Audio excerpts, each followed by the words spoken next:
Welcome everyone to Vested Interest. This is Shane back again for another Stock Pick of the Day video. Well, I hope you got your investing in for September because that's it. Last day of the market for September was today. On to October we go. That's right. Wrapped up another month. This year has really flown by. At least it has for me. Hopefully it has for you as well. Hopefully it's been a good year and not a bad year for you. We are going to look at a subscriber suggestion here. Jeff Herlick, I believe is how you say his last name there. Jeff Herlick says, as always, great content. Could you please make a video on Dollar General, ticker DG? Thanks. And that's what we're going to look at today. He made that comment on our Visa video, Stock Pick of the Day video last week. So go ahead and check that out if you have not done so. And Dollar General is out of the consumer staples sector. So let's take a look and see what's going on here. Now, before we get too far in the video, if you could do me a big favor and help me out with the YouTube algorithm, click that thumbs up button down below if you find any value in the content. If you are a dividend growth investor, make sure you hit that subscribe button. Join us on this journey to financial freedom. Join the vested interest community. That's what we focus on here on this channel, dividend growth investing. Click that notification bell so you're notified whenever we put out any new content. I do these stock pick of the day videos Monday through Thursday whenever the market's open. I also do, viewers and subscriber suggestions. So if you have a company you'd like me to cover in the stock pick of the day series, go ahead and drop it in the comment section down below, and I'll work it into the rotation. And one last thing, well, a couple of last things. If you could watch the videos to the end, watch time is one more metric that YouTube looks at. So watching the videos at least a little longer than you normally would. I know I do the same thing with videos. I'll click to the parts that I want to see, the metrics that are important to me, the stocks that I'm looking at, depending on whose videos I'm watching. But watch time really does help out with the channel. And dropping a comment down below. Let me know what you think of the videos. Let me know what you think of Dollar General. Is it in your portfolio? Is it one you're watching? Is it one maybe you're selling? Maybe there's some concern there and you're getting out of this one. But let's look at the metrics here. Let's get back to the video and really appreciate everyone who's taken the time to do that. And a special thank you to all the subscribers out there. You guys are awesome. The channel continues to grow because of people like you. Now, this is the vested interest stock screener. This is how we're going to run through the video. It's also how I look at a business on a high level to see if I'm interested in adding it to my watch list. And just because it meets 5 of 8, or in the case of financial companies like banks and insurance companies, 6 of 9, we add in price to book for those. You can use price to book for any company, but if you're using price to book, don't blindly use one as fair value. Make sure you're comparing whatever company you're looking at. I'll use Union Pacific for an example. Union Pacific, you want to compare to another railroad company, price to book, and see where they stack up. All right, we're going to run through this criteria, so let's get over to Dollar General. Check them out at their homepage, www.dollargeneral.com. That's www.dollargeneral.com. That is their homepage where I pulled this information from. DG, Dollar General, is proud to be America's neighborhood general store. And that's really what they are. They're like a cheap grocery store, really. We strive to make shopping hassle-free and affordable with more than 20,000 convenient, easy-to-shop stores in 48 states. Our stores deliver everyday low prices on items including food, snacks, health and beauty aids, cleaning supplies, basic apparel, houseware, seasonal items, paper products, and much more from America's most trusted brands and products, along with high-quality private brands. And there you can see, again, that's really their bread and butter. They're like a small, cheap grocery store, right? So you've got your dollar, everything under $1 deals. I don't think anything's really under $1 anymore, but maybe they do have some deals still. Halloween's coming up, so you can buy some Halloween products. And maybe you get your candy there. You got fall decorations, food and beverage, cleaning supplies, household goods, beauty supplies, electronics. I don't know that I'd be buying my electronics there, but apparently they sell them. I've not really shopped at Dollar General other than a couple of times I was camping with my kids, and it was the only thing really close to where we were at. Party and occasions, healthcare, personal care, pet care, office and school supplies, toys, apparel, auto and hardware, and not sure what baby, looks like Love's diapers there, so baby products as well. So that's really it. Maybe you shop at Dollar General. Maybe it's your general store that you run into whenever you need a gallon of milk or something quick that you don't want to go into a regular grocery store for. But that's really their bread and butter. They're selling you products similar to how your local grocery store would, just a little cheaper. Now, the reason we're taking a look at them, down 3.15% on the day. We are talking about Dollar General Corporation, ticker DG, out of the consumer staples sector. Closed out the day at $84.57. 52-week range as low as $77.96, as high as $168.07. So they are very close to their 52-week low, not right against it, but pretty close, and they are within 15% of that 52-week low. Market cap of $18.598 billion, a beta of 0.44, so they are less volatile than the overall market, though today was a pretty big drop and a bit of volatility there. Price to earnings PE ratio sitting at $13.15 per share, pretty low. Earnings per share at $6.43 per share, that's pretty high. Good EPS there. December 5th through December 9th is when their next earnings date is. Sometime in that little window they should be putting out an earnings report. Forward dividend is $2.36 paid out on the year. They are a quarterly payer. We'll see that quarterly payment per share here in a little bit, but $2.36 per year is what you'd get through the 4 quarters in the year. The yield is 2.7%, so a pretty nice starting dividend yield right now. Ex-dividend date coming up October 8th. So if you were to buy them on October 7th or before, you would be in line for the next dividend. Now, if you buy them on October 8th or October 9th or after that, you'll have to wait for the next dividend payout. You would not get the 10/22, the October 22nd dividend payout. You need to buy them or hold them October 7th or before. Ex-dividend date does not mean if you buy on that date, you get the dividend. It's really the date that they're saying who owns the shares. And if you buy on that date, a lot of times your brokerage account will not say you're the owner until end of business. Most brokerage accounts will count whoever holds the shares at the end of business as the owner. So if you were to buy them from someone on the 8th, you're not technically the owner until the end of that day. So you want to make sure you get them on October 7th or before. 1-year target estimate, at least according to Yahoo Finance, where I pulled this information from, $100.37. So they do not see it getting back up to its 52-week high, though they do see some price appreciation for where it currently sits. Now, jumping over here to the right, we're going to take a look at their 5-year dividend yield average to compare it to their current. That's looking at dividend yield theory to see if this one is potentially undervalued. So their 5-year dividend yield average of 1.03%. compared to their current 2.7%, or over here where it says forward annual 2.7%, same number. Since it is higher, that speaks to undervaluation, at least according to dividend yield theory. These numbers are inversely correlated. Let me go over that one more time.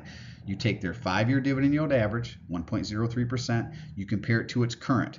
Since it is higher, that's undervalued. If this was lower than 1.03, it would speak to overvaluation. So again, according to dividend yield theory, this one is potentially undervalued, and it is significantly undervalued, right? That is a significant difference between their 5-year dividend yield average and their current. That is a big range, a big difference. Payout ratio, 36.7%. I like under 75%, so this is a good number at 36.7%. They have plenty of room to continue to increase that dividend. They are not in jeopardy of a dividend cut. 2021, going back in time, I like to look at free cash flow. You can see they're at $2.8 billion. 2022, bit of a drop down to 1.7, further drop in 2023, $423 million, and it looks like they're back on the upswing here in 2024 so far. 600, though we're not done with 2024, so we'll have to wait and see how the rest of the year shakes out. $691 million. So there is a bit of an up and down here with the free cash flow. I don't like that big drop. 2022 to 2023, that's a huge drop. That's a significant drop. You'd really want to get into the numbers, see what's going on there. Did they close some stores? Just having trouble? What's going on here? Repurchase of capital shares, they are repurchasing their shares. 2021, $2.4 billion, 2022, $2.5 billion, 2023, $2.7 billion.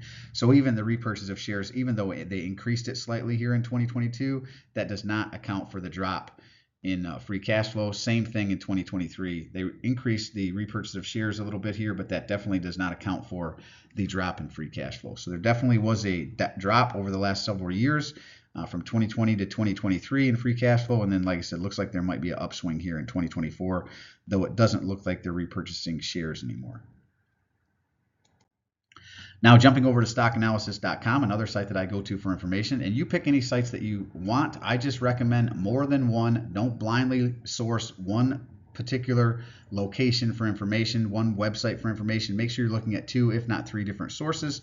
And in my opinion, you shouldn't be paying for information. There's so much free information out there. I just don't feel the need. I don't personally feel the need to be buying or paying for subscriptions. I mean, there are a couple out there analyzer tools that I've looked at in the past. But again, I think there's enough information out there where you could create your own discounted cash flow analysis and not have to pay for a service. But again, if you have one that you like and you like to pay for it, that's your business. Just make sure you're not blindly looking at that. Maybe look at some other sources to back check that source is accurate and up to date. Now, they do have 20 analysts that have taken a look at this. They call it a hold. They have a low estimate of $73. That would be a 13.67% decrease from where it currently sits. Average estimate of $106.05. That would be a 25.41% increase from where it currently sits. Pretty close to what we saw with Yahoo Finance on the previous page. High estimate of $170 would present a 101.03% increase in the stock price. All the while, you could collect that 2.7% dividend yield. Now, jumping into statistics here, over on the right, you'll find I look at financial efficiency, return on equity, ROE, and return on invested capital, ROIC. I like 10% or better for these metrics. ROE sitting at 20.88%, above the 10% I look for. Return on invested capital, much lower than I like at 5.31%. I'd like to see that above 10%. So no check on that one. EPS growth forecasted over the next 5 years. I like 5% or better forecasted. They're sitting at 10%. So twice what I'm looking for. And revenue growth, nice 6.62% forecasted revenue growth over the next 5 years. Very nice numbers overall, except for the return on invested capital is a little lower than I like. Now, looking at their dividend history, again, they are a quarterly payer. Payout ratio is low, 36.71%. Dividend growth is slow, 1.72%. I'd like to see that a little bit faster, especially with such a low payout ratio. Buyback yield positive of 0.94%. Shareholder yield positive at 3.73%. You want to see positive buyback yield and positive shareholder yield. That means they're buying back shares whenever they're cheap, and you're getting a positive yield as a shareholder. They do pay out on the January, April, July, October timeframe. So that's outside the normal payout months that most companies have. So I do like that. April 2022, going back in time here, they were paying 55 cents per share in dividends. They raised that up April 2023 to 59 cents per share. And it looks like actually, even though they say they have dividend growth, it looks like they have been frozen in time since April 2023. So they need to, if they want to maintain their dividend growth status, they need to, on the next payout, well, they won't be able to. That's the last one for the year, isn't it? Yes. So it may not be continuing to grow their dividend right now, because like I said, they have to have at least one raise per year, and they've been frozen since April 2023.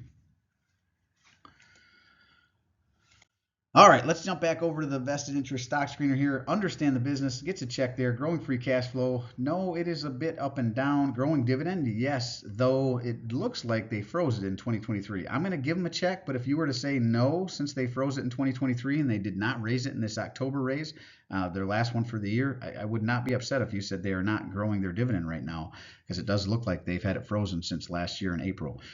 Dividend payout ratio is under 75%, so check there. Check valuation. Dividend yield theory says it's undervalued. Check there. Significantly undervalued, at least according to the dividend yield theory. Buy below current cost basis or within 15% of a 52-week low. It is within 15% of the 52-week low, so check there. ROIC and ROE greater than 10%. It is not. One of these was off, I believe. Return on invested capital was 5%. Return on equity was 20%. So no check there. And earnings per share growth equal to or greater than the industry or 5% or better. I really just look at 5% or better. There is a check there. So it looks like 1, 2, 3, 4, 5, 6. And even if you took away the growing dividend check, it would still meet the 5 it must meet to get to 5 of 8 to make it onto my watch list. So this one would make it onto my watch list. Let me know what you think of Dollar General in the comment section down below. As always, appreciate you stopping by. If you haven't done so already, don't forget to show me some love. Hit that thumbs up, ring the notification bell. Most importantly, subscribe to the channel. Drop a comment down below. Let me know what you think of the video. Let me know what you think of Dollar General. Appreciate the suggestion. I do personally read and respond to the comments. I am always interested to read your questions, opinions, or suggestions for future topics. So again, if you have a company like Dollar General you'd like me to cover in the Stock Pick of the Day series, go ahead and drop it in the comment section down below. Make sure you hit that subscribe button before you leave, and click that notification bell as well so you're notified whenever we put out any new content. Really appreciate you stopping by. We will see you in the next one. And this is Shane signing off with some peace and prosperity to you and yours. And remember, financial security comes to those who take a vested interest. I'm not a financial advisor. Nothing in this presentation should be considered financial advice. I'm only sharing my opinion. Investing in your educational and entertainment purposes. Investing involves risk. You can't lose money. You should never invest any amount you're not comfortable losing. Always do your own research. Invest based on your situation, circumstances, and select criteria, or seek the advice and counsel of a certified financial advisor.